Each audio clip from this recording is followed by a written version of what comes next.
မနဲ့စောစောအိယာထားတဲ့အချိန်မှာလုံးဝမလုံတဲ့အချက်၅ချက်ကျွန်တော်တို့ကမနဲ့အိယာနိုးပြီးတာနဲ့လူကမလန်းဆန်းဘူးခေါင်းတွေနောက်နေမယ်ခေါင်းတွေအုံနေမယ်ပြီးရင်တနေ့လုံးမှလည်းအာယုံဆိုင်မှုတွေကြာဆင်းနေမယ်ဒါဆိုလို့ရှိရင်ဒါဒီအခုပြောမယ့်အချက်၅ချက်ကြောင့်ဖြစ်နိုင်ပါတယ်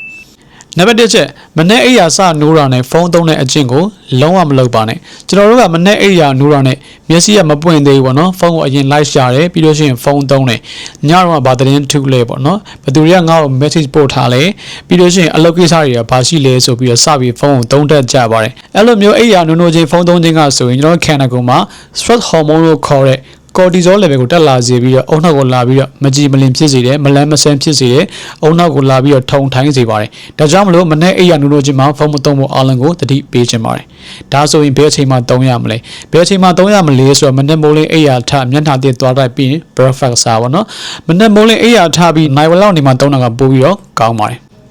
နံပါတ်2ချက်မနေ့မိုးလင်းအိယာထမယ်ဆိုပြီးတော့ပေးထားတဲ့ alarm ကိုခဏခဏပိတ်ပြီးတော့ခဏခဏပြန်အိတ်တိုင်းမျိုးတွေကိုလုံးဝမလုပ်ပါနဲ့ကျွန်တော်တို့ကမနေ့ဆိုလို့ရှိရင်9နိုင်ခွဲထမယ်ဟာကို9နိုင်မှတစ်ခေါက် alarm ပြီးရယ်9နိုင်10မိနစ်9နိုင်20 9နိုင်ခွဲဆိုပြီး alarm ကို3-4ကပေးတတ်ကြပါတယ်ပြီးလို့ရှိရင် alarm ကိုပိတ်ပြီးတော့ခဏခဏပြန်ပြီးတော့အိတ်တက်ကြပါတယ်အဲ့လိုမျိုး alarm ကိုပိတ်ပြီးတော့ခဏခဏပြန်အိတ်ချင်းကဆိုရင်ကျွန်တော်တို့ခန္ဓာကိုယ်တော့မကောင်းပါဘူးကျွန်တော်တို့ရဲ့ circadian rhythm လို့ခေါ်တဲ့ခန္ဓာကိုယ်ရဲ့ဇီဝနာရီကိုအနှောက်အယှက်ဟန်တာဖြစ်စေတယ်ပြီးလို့ရှိရင် sleep inertia လို့ခေါ်တဲ့အိယာနိုးတဲ့အခါမှာလူကမလန်းဆန်းဘူးပေါ့နော်ပြန်ပြီးတော့အိတ်ချင်တယ်ခေါင်းတွေအုံနေမယ်ဒါမျိုးတွေကိုကြုံတွေ့ခံစားတတ်ပါတယ်ဒါကြောင့်မလို့မနေ့မိုးလင်းမှာဆိုလို့ရှိရင်အလန်းကိုခဏခဏပိတ်ပြီးတော့မအိတ်ဖို့အတွက်အားလုံးကိုတတိပေးခြင်းပါတယ်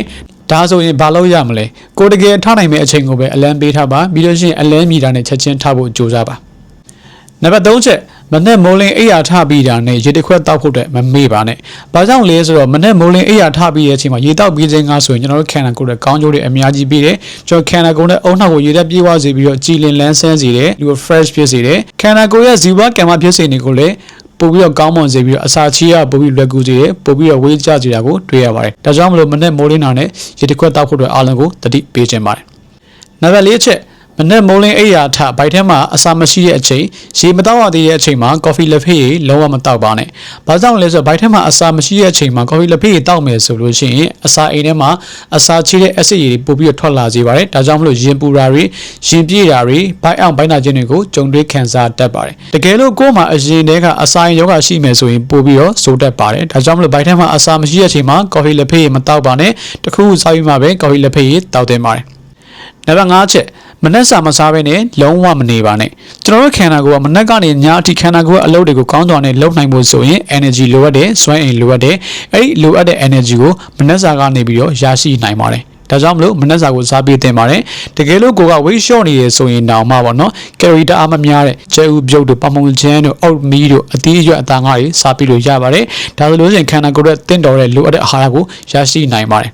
တကယ်လို့သင်ကဝေးလျှော့နေတယ်ဆိုရင်မနက်စာကိုစားပြီးတော့ညစာမစားဘဲနေခြင်းကပို့ပြီးတော့ဝေးကြဖို့အတွက်အထောက်အကူဖြစ်စေပါတယ်။ဒါကြောင့်မလို့မနက်စာကိုလုံးဝမစားဘဲနဲ့မနေပါနဲ့။နောက်စားတဲ့အခါမှာလည်းမနက်စာအရင်အချိုလွန်ခဲ့တဲ့အစာအသောက်တွေတခြားအရင်များတဲ့အစာအသောက်တွေစားရမျိုးကိုရှောင်ကျဉ်ဖို့လိုအပ်ပါတယ်။အခုပြောခဲ့တဲ့အချက်၅ချက်ကတော့ခန္ဓာကိုယ်ကျန်းမာရေးအတွက်မကောင်းတဲ့မသင့်တော်တဲ့အကျင့်တွေဖြစ်ပါတယ်။တကယ်လို့ကိုယ်မှာဒီအကျင့်တွေရှိတယ်ဆိုရင်တော့ဒီအကျင့်တွေကိုအခုကစပြီးပြင်ဆင်ဖို့အတွက်အားလုံးကိုတတိပေးတိုက်တွန်းခြင်းပါတယ်။ဒီဗီဒီယိုကြည့်ရအကျိုးရှိရဆိုရင်တော့ရက်ဆိုမှန်ခဲ့ပါအားလုံးကိုကျေးဇူးများတင်ပါတယ်ကျွန်တော်ကတော့ဒေါက်တာနိုင်ရဲသူဖြစ်ပါတယ်